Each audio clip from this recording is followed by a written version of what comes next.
right, we are recording. Perfect.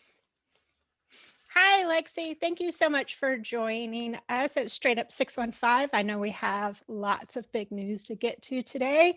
But first, I just want to congratulate you on your new role and let's get to know who you are. Perfect. It is great to be here, Carrie Ann. This is a really cool experience, getting in to my new position. There's been a whole lot to learn for sure. I've been a distiller here with Jack Daniels for the last 6 years. So that is really my wheelhouse. But turns out there's a lot more to it than just the distillation part. There sure um, is. I know your face is going to be one that we're all soon very familiar with. That's it. That's it. So, a little bit of my backstory. Yes, I please. went to school at MTSU for a bachelor's in ag business. And for Um, anyone who doesn't know, MTSU is Middle Tennessee State University in Murfreesboro, Tennessee, just not too far from Lynchburg. Thank you for that. So, yeah, there was I did agribusiness because honestly, I didn't know exactly what I wanted to do, but I know that the world stops turning without agriculture. So, my last semester there, one of my favorite teachers had started what is now the Fermentation Sciences program. But then there was just two classes offered: chemistry and wine appreciation. And those are kind of where my interest in the process really started. Because with the one of those classes, I got to go on a field trip to Canada, and we toured several Wow. wineries to really get a more in-depth knowledge on how it's made. And that was really cool because being in the rural area I'm from, I had learned how to make wine a very simplified way a long time ago from a cousin. But turns out there's a lot more to it than just fruit and yeast and a whole lot of hope that it doesn't turn to vinegar. I love that. So, So tell us about, where did you grow up? What was your yeah, childhood? I grew up right outside of Lynchburg in Estill Springs. It is another small town, probably I'd say about the same size as Lynchburg, but we don't have anything close to Jack Daniels. We've got two more stoplights, but no square. So still a very rural area. And but my grandparents are from here in Lynchburg. So my dad grew up here, and a lot of my time growing up was spent here in Lynchburg. I'd say my first knowledge of Jack Daniels, even hearing the terms, were from the Jack Daniels barbecue. We went to that every Mm-hmm. year. It was a family event. It's We looked forward huge. to it, a bunch of friends and family coming in. And so both of my grandparents worked at Jack. I think it really started with my great grandfather. He worked with the Motlows back in the 40s. Wow. So from there, it's really just trickled down through the whole family. I think at last tally, we had over 25 family members, past and present, that's worked here. And girl, we stopped at third cousin because after that, you're getting into other families. So, and it just compounds. So we've got a lot of family here in Lynchburg and at Jack So, for with all sure. of that family and the business, did you go into ag sciences thinking that this is what you wanted to do in particular, or was it just kind of you were still figuring it out? I was still really just trying to figure it out. Right after I graduated, or not long after I graduated, my great aunt, she called me and said, Jack Daniels is hiring. Because back then, there were very few and far between jobs here at Jack Daniels. And when she called and said they're hiring, it felt like she was just passing the Jack Daniels family tradition down to me. Um, so I came in and I started at the bottom, working part time, doing anything that they'd let me do on any shift. But a lot of my time was spent in quality control. And Mm-hmm. that's where, I really got to see what all goes in to getting this beautiful liquid out of a barrel into a bottle and sent to every corner of the world. I mean, we start testing the whiskey before it even leaves the barrel. Um, I got to work with several of the past distillers that had been up here at the still house, and their stories, I mean, they made me fall in love with this place long before I even made it down here. So that was an awesome time in my life, because not only did I fall in love with the still house, but that is where I met my best friend, who is now 7 years later my husband, who was working in Yes, processing there's while I was more in QC. congratulations in order. That's it. That's it. So it is and now his mother's actually working here too. So we're just living life. But I had one woman that I worked with, Jessica Hartline, in quality control down there, and I She's worked the with her master on. taster now. Is that She correct? is a master taster. Yep. I bet you've seen her name on the Tennessee Tasters bottle that just came out. Yes, yes. Yes. So she's who I worked with on second shift. She trained me in quality control, and she was a past distiller, and she was really who got me to come to the still house, because she knew what it was like. All the stories she told me, she said, this is right up your alley. You will absolutely love it. Definitely go for that job. And girl, I was scared to death after I got that job. And my first day walking into the still house, I mean, it's on a team of 5 other guys that I've never met before, seeing how much faced me and what all I needed to learn. I mean, on day one, if you find where the bathroom is, you're doing You good. do. It's a large facility, but I walked onto a team that was amazing. I mean, I credit those guys to why I'm here today, because they really passed on their passion to me, and they wanted me to succeed just, as much as I wanted to. So I will definitely pay credit to them, because they will always be my mentors for sure. Love that. So, quality control is a path that a lot of women in distilling have taken to kind of raise through the ranks and get to where they are. It has kind of a boring name. Why don't you tell us a little bit just about what that job entails? That job, especially down in South Quality Control, so that's where we deal with finished products, pretty much everything from the barrel to out the door. And before I went in there, you don't really know. You're like, okay, you're going to run some tests on the whiskey. There's so much more to it than that. You're testing the color, the proof, making sure the dissolved solids in there meet specification.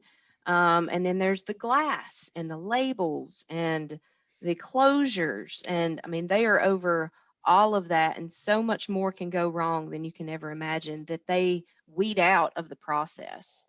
Um, so it is, this place couldn't run without quality control. It is there is a lot going on, and they are the ones that set up for like the master taster panel. So I kind of feel like I'm full circle here, because 7 years ago I was setting up the master taster panel, and now I get to taste on the master taster panel. So That is full circle. yes, yes. So but yeah, they have a whole lot going on, and testing each of the batches that come through there they are of utmost importance for sure. I love that. And so, was quality control your last stop before this job, or were you somewhere in between? Nope, it was a quality control, and then I came up to the still house. Yep. Okay. So I've been here at Jack. It was about 7.5 years. So about a year and a half down there and 6 years at the still house. Okay. Yep. And uh, so, I mean, these kind of positions just don't open up at Jack Daniels like ever. So I Exactly. know these particular circumstances were even a little stranger and all happened very quick. When Chris was named the first assistant distiller, it was everybody's assumption that one day, way down the road, that he would become the master distiller. I think that happened a little quicker than anyone thought. So now that you have stepped into this position, and congratulations, I am so excited for you.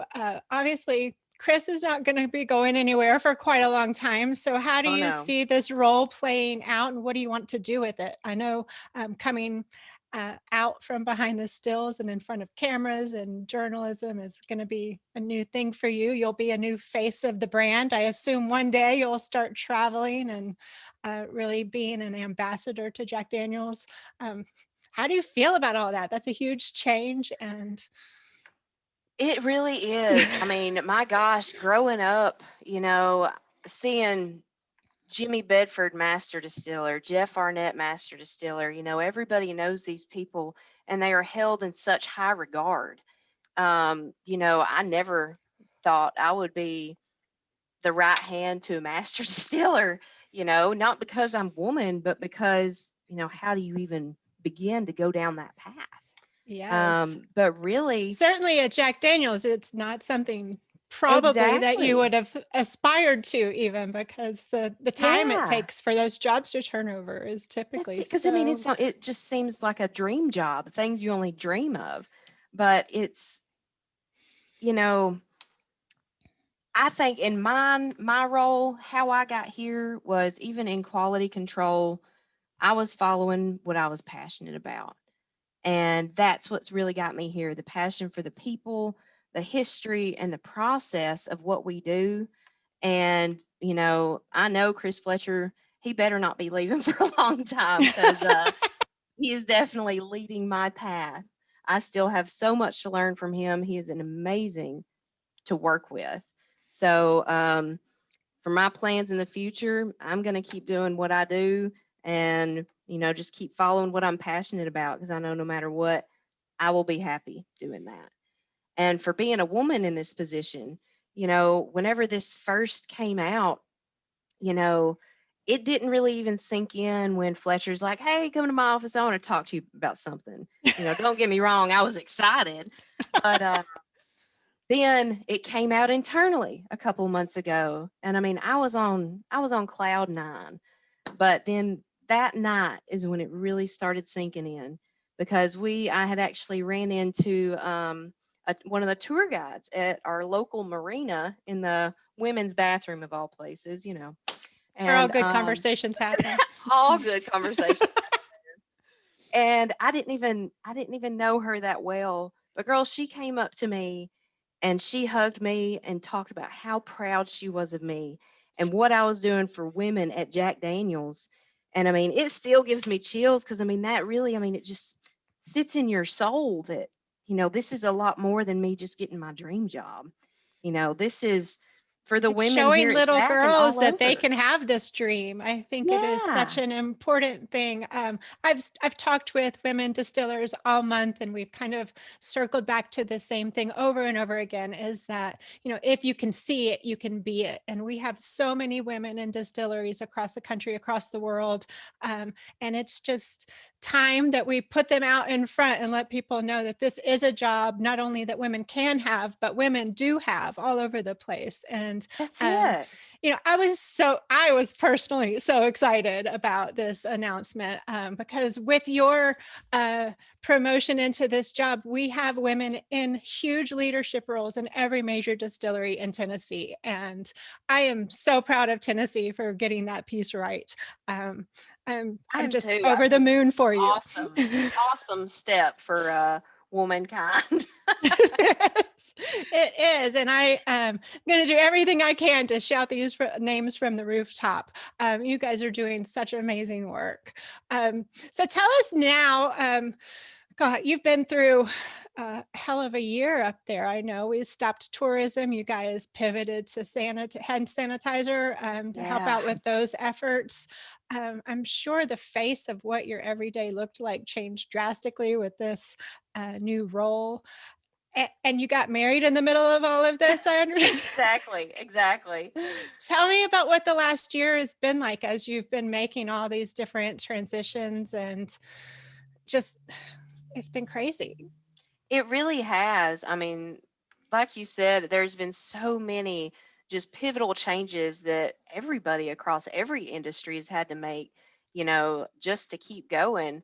The hand sanitizer, to me, that was an amazing thing that the whole industry pretty much got to do as our Yeah. contribution It's the to, closest Jack Daniels will ever get to making vodka. yes, We won't ever get that close again. But Hopefully. yeah, yeah. Um, but yeah, seeing the hand sanitizer, that was wild. And for the wedding, I mean, we had to we had to reschedule it a few times. We were going to actually run off and just me and him get married, and then of course COVID happened and the Sandals resorts closed down. So we're like, you know what? We're just going to do this in the backyard. Had just back the parents and grandparents and siblings, and that was it. So it actually turned out, I can actually say thank you to COVID for that one because it turned out better than I could have ever imagined anywhere I'm else. surprised you didn't do it up on the hill, Jack Daniels. Well, you know, COVID restrictions. Yes. But no, it was, I have to say, in the backyard, it was a little easier to get ready in my house, and I could have who I wanted there, and just That's keep it lovely. very small. Yeah, it was, So, it was cool. not to take any spotlight off of you, but your husband is someone that people who have come to the distillery to do barrel selections might have met before. Possibly. He works, he's in processing.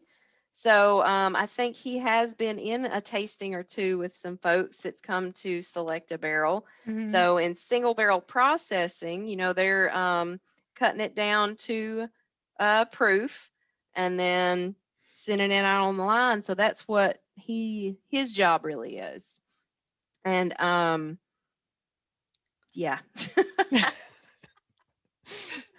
So you guys don't actually work together at the distillery. It's a big place, so you guys have It lots of. is a big place. Yes. So he is in about 2 buildings over. So I definitely go visit him and we'll have lunch together. I love that.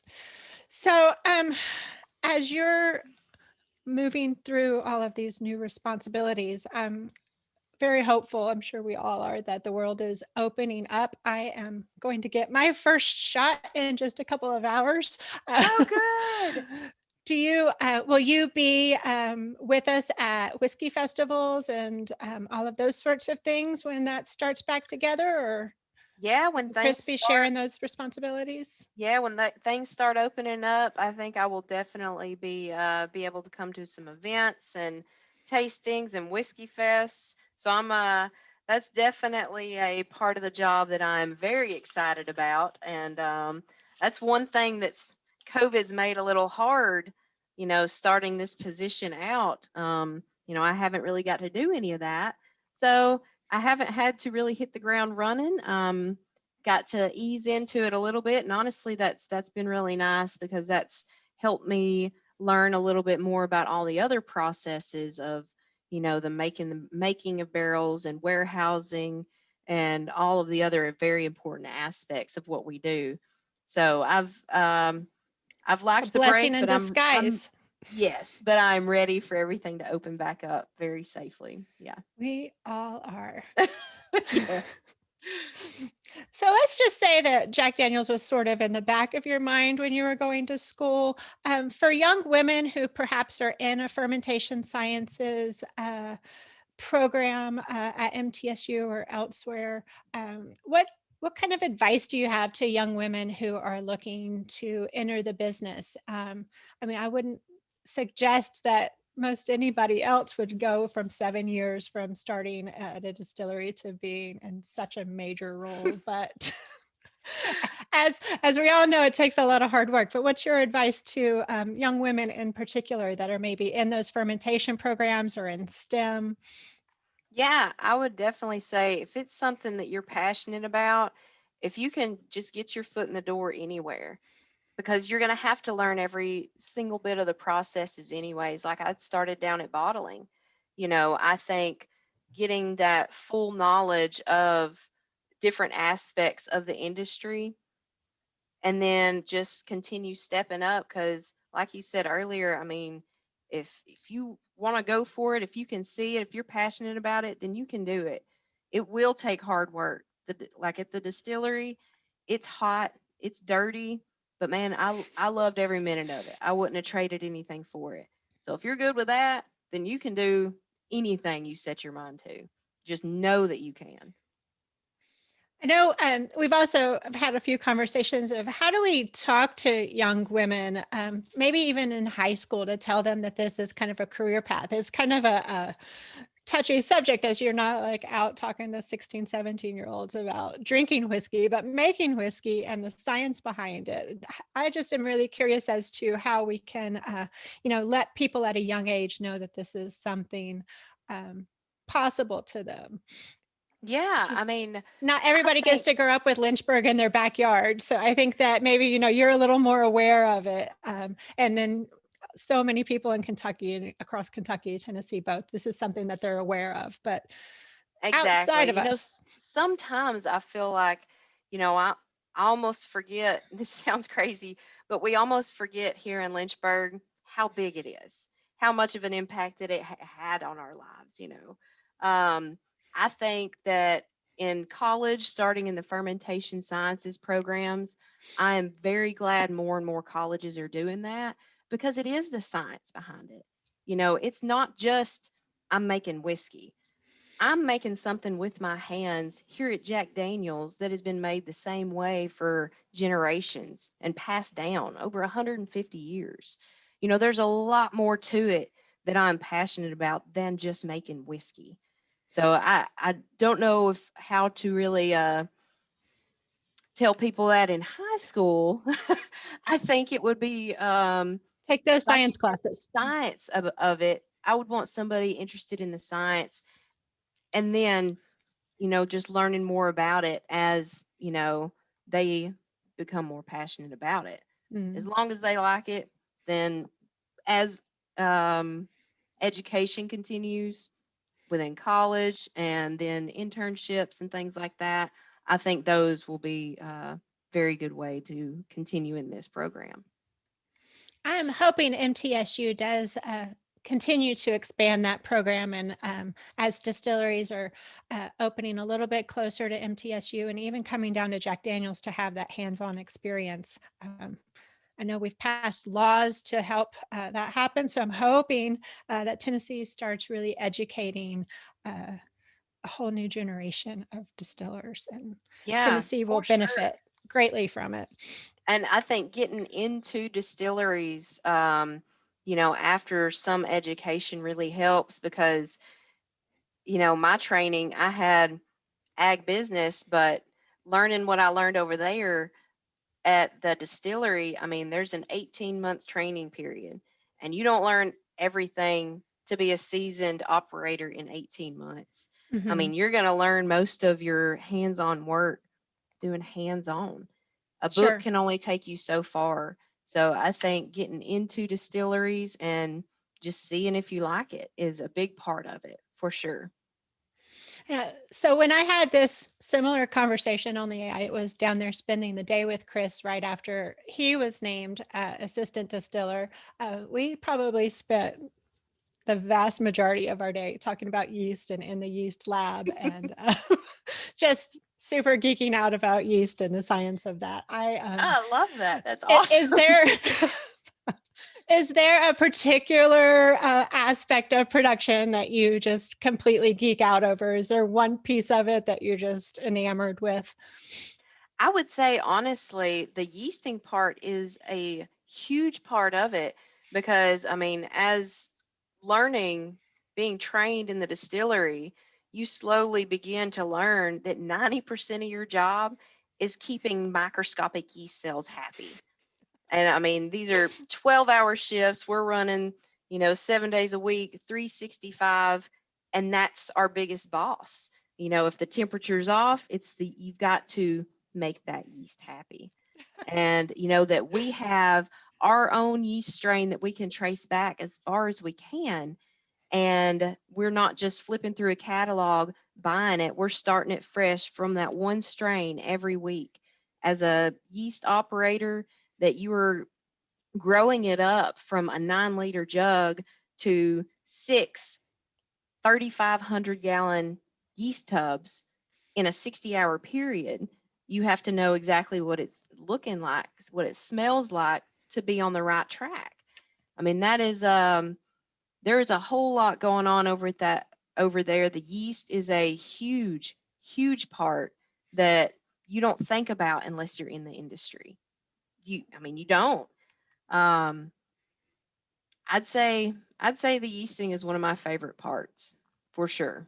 Yeah. Yeah. It's such a huge trademark of Jack Daniels is that the aromas that come from the yeast that you guys propagate there. I think I always say I can smell a bottle of Jack Daniels across the room. Like I know when a bottle of Jack Daniels is open, and I personally love it. So, what would you want the world to know about Tennessee whiskey? There's a lot of back and forth on the subject of whether Tennessee whiskey is bourbon, and we always say we are, but we don't want to be, so we choose to be Tennessee whiskey.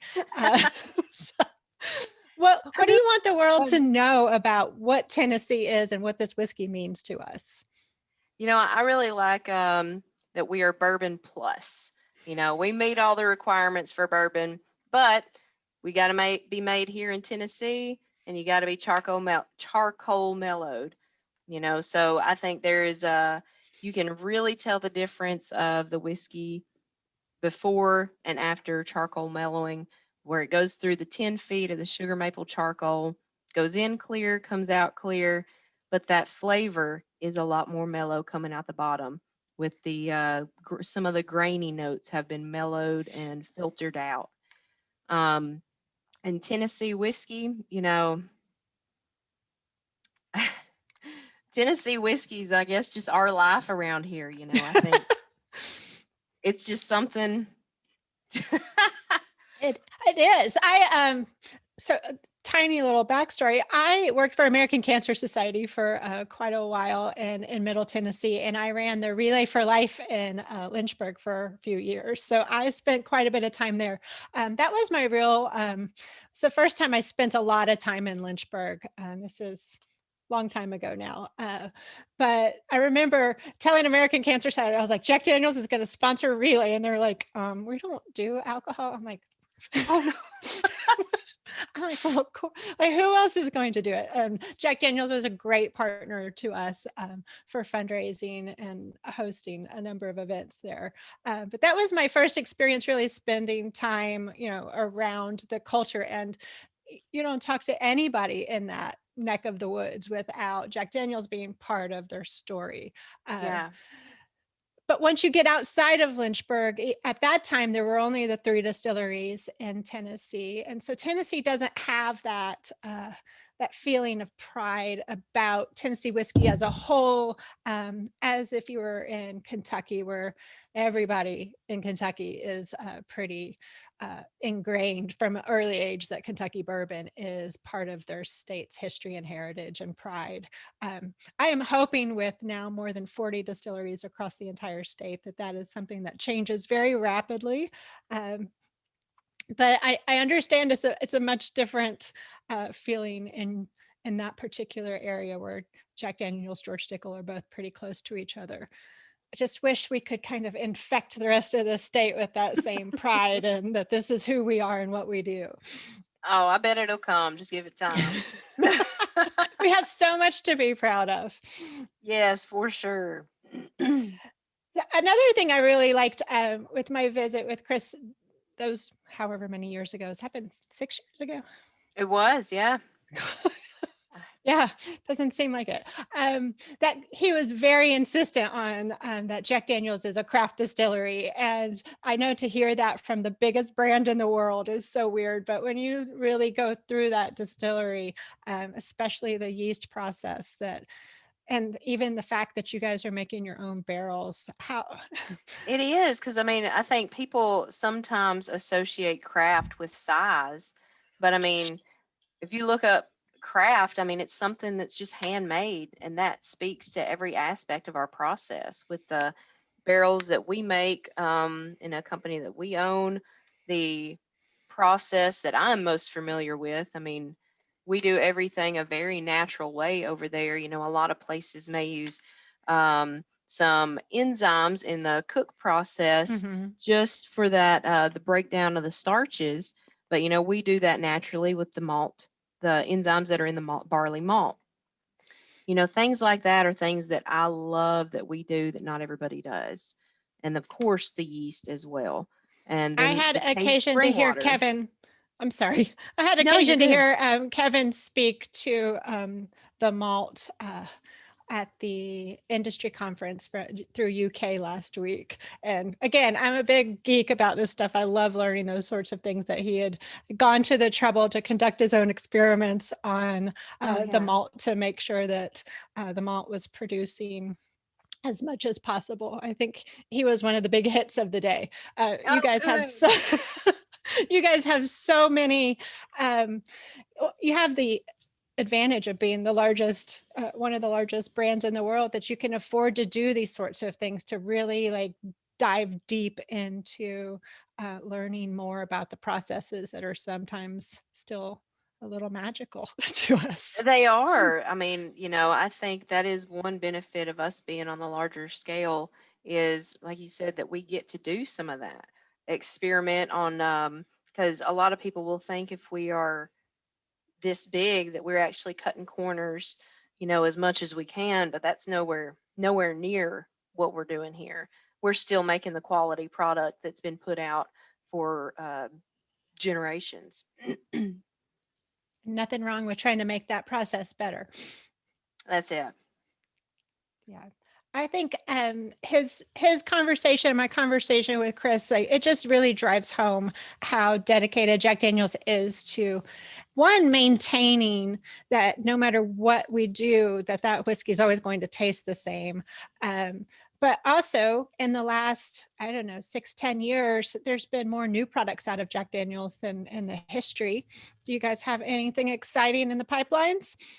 Well, I will say that there's some exciting stuff coming, but y'all will just have to watch out for it.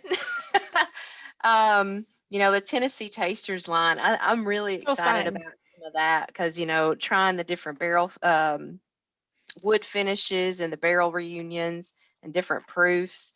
We've come out with a lot of good stuff, and I will say that I'm working on the next one. So Oh, that'll come out maybe later this year. I'm pretty excited about that one. But yeah, we've got some exciting stuff coming that I think you're really going to enjoy for well, I sure. can't wait. Well, Lexie, thank you so much for taking time to introduce yourself to the world with me here today. I am just thrilled about seeing what you come up with, and your new role and your new Tennessee taster. There's one right behind me. That allspice is incredible. The allspice was very good. It was very good. Yeah. So thank you so very much. And you guys will be able to read lots more about Lexie, I'm imagining, in every news outlet in the next short while. Congratulations again. Happy Women's History Month. Thanks for Thank you coming very on with me. much. Thanks, Carrie Ann. This has been a lot of fun. Thank you.